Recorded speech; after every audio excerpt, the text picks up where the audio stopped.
It's an interesting time, certainly listening to your concerns, which also showed me that a number of you are involved in self-employment or into small enterprises and medium-sized enterprises. That's good.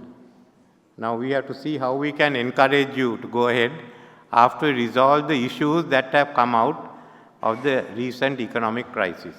COVID-19 itself has been a problem for many people who have been involved in small and medium enterprises. In our case, made worse by the economic crisis. But the economic crisis and the political crisis that followed, because the economic crisis resulted in the inability of any of the leaders to assume their responsibilities to govern the country, it shows a complete breakdown, and we have to put the social structures back into place.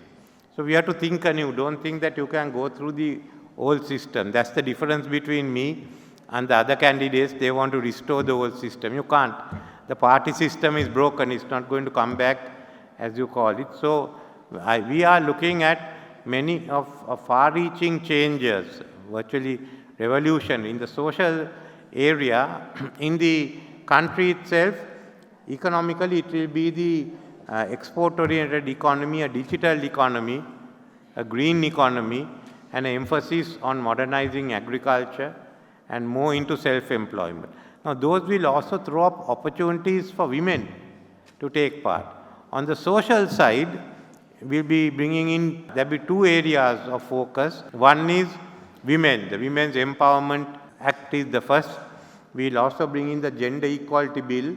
All that the Gender Equality Bill was to do was to ensure equality between males and females, nothing else. But we also ensured that people of all genders were treated equally by the government.